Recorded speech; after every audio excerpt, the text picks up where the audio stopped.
Growing concerns now over toxic smoke from a massive fire at a recycling plant in Indiana. Local officials have ordered more than 2,000 people to evacuate their homes. They say the fire could burn for several more days. The flames have been tearing through plastics and other materials, just sending up, as you can see, that huge cloud of black smoke into the sky. This is happening in the city of Richmond, Indiana, in the eastern part of that state near the Ohio state line. ABC's Alex Presha has the latest from Richmond. More than 2,000 residents in Wayne County, Indiana, ordered to evacuate after this fire erupted, spilling a toxic plume into the sky. The smoke is definitely toxic. If there's a lot of smoke, they need to get out of it. The fire began Tuesday afternoon. Officials believe a tractor trailer caught fire nearby. The flames spreading to this recycling facility 70 miles outside of Indianapolis. The town's fire chief saying the flames were feeding off of unknown types of plastics. Once the fire got out of control and darkened down on us, we backed out real quick and then went to a defensive mode. The blaze so big it could be seen on these satellite images from the National Weather Service. The flames sending nearby residents sprinting to shelter. So many of us were outside looking at this spectacle. We had a tornado warning a few weeks ago, and so this looked just as scary as probably seeing a tornado approaching. The town ordering evacuations within a half mile. We won't know whether the residents can come back in until after we do the air quality testing. Crews working into the night, gaining containment, but concern growing over the long-term impact. The health effects of these disasters can be tremendous. While no injuries have been reported, officials this morning are frustrated by what some have told us was a lack of upkeep at the facility. The fire chief saying we knew it wasn't a matter of if, it was a matter of when this was going to happen. The state already on edge over receiving hazardous shipments of toxic waste from February's Norfolk Southern train derailment in Ohio.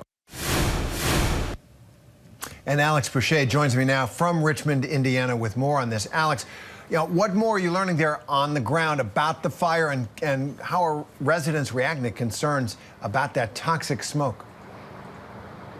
Well, Terry, I mean, you can see this plume behind me still kind of billowing in the air.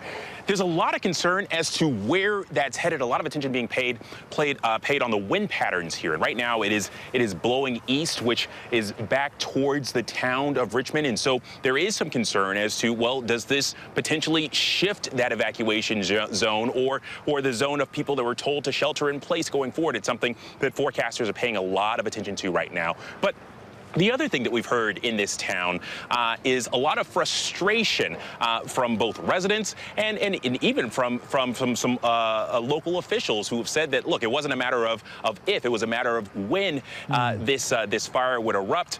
Here's a thought that we heard from the town's fire chief. He has been warned several times. We do have an unsafe citation that was issued to him. I don't know exactly when that was, but we were aware of the situation. We were dealing with the situation.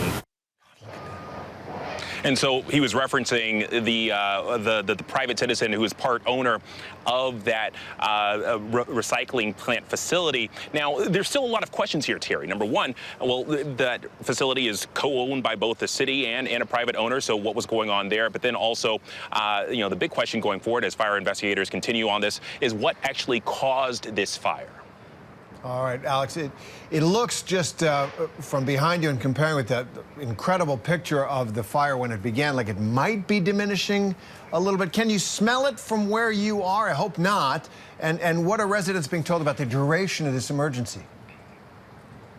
Yeah, Terry. Well, so we cannot smell it. We've moved far enough away where we're upwind of it. Number one, but we're also far enough away that we can't smell it. If we could, we wouldn't be here.